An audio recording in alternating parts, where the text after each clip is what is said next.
Alright guys, so welcome to day 2. So it rained quite a bit yesterday, stormed quite a bit as well. But here's the deal, we already got the rear diff put up, the drive shaft put up, the exhaust put up, everything underneath is put up except the hangers. I got to finish the hangers and put up both sides of the knuckles, as well as put in the axles. So that part will be the easy part, so let's get it. If you guys can see right in there, so there's 2 holes. There's our axle hole and then there's our fill hole. So we want to fill that until it starts dripping out of that fill hole, and then, you know, hurry up and cap it off. All right, so I wanted to show you my contraption here. So when you have rear diff fluid, what I used, this is honestly a fuel line hose. So because of the routing of it, because it's so agile and it goes directly downward at angles, I'm able to position it so where it just fills that up. And then I can just use my vice grips here, see that, and just lock it into place. And while it's filling up, I can be underneath there because I'm a one-man show, and then wait for it. Rather than using a pump, guys, I mean, I've used a pump plenty, but I don't like them that much. If you can find a way to do it easier, then I'll absolutely do it easier. So but anyway, so I'm gonna go underneath here, and while this is filling, once I'm confident enough that it's close to it, once it's filling, I'm gonna go underneath and then cap it once it starts dripping out of that plug, and then just hold my thumb over that hose there. So let's get it.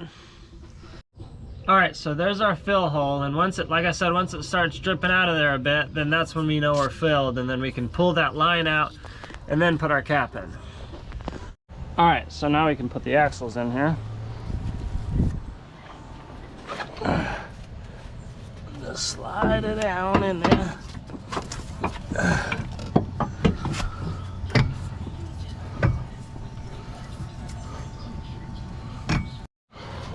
All right, so I would like to add, once you have it in position, you're gonna have to hit this inside. See, just to kind of get it in there. So, all right, now we can put everything back together. If you just look at it, it looks like, how the fuck is this thing gonna set the knuckle? Because it goes boom, boom, boom, boom, boom. See that? Oh, and this lower control arm. So just like this, gonna pick it up carefully. Get it underneath from there. All right. Let's get our pinpointer. Okay, so that's where our tie rod's gonna go. So now, all right.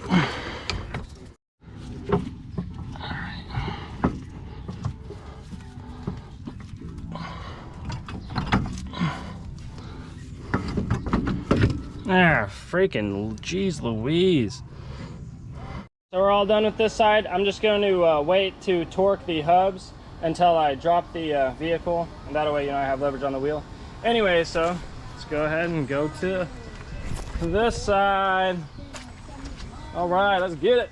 I did want to mention that, so I marked these bolts. You see that line? I marked these bolts because they're the same. So you just want to pay attention. They're almost the same. You see the threads are a bit different. These start a bit higher. So, but you just want to pay attention to that stuff. So, and I think the most difficult part that I had over there, believe it or not, was this sway bar. And then, guys, you see how I had this freaking caliber right here? So without paying attention, I tightened everything up, and this sucker was like stuck right here. And so I had to loosen this and then drop it down a little bit just to get it out of there. So that was my own mistake. So, all right, so just like the other side, first thing is the axle. Then we're gonna go, shit. All right, first thing is the axle. Then we're gonna go over the stabilizer bar, and then we're gonna go to the strut.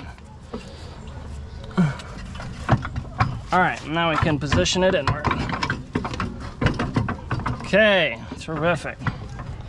Yeah, just takes a little bit of muscle, is all.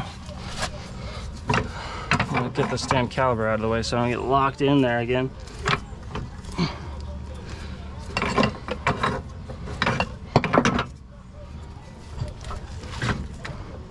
All right, do you see this tie rod?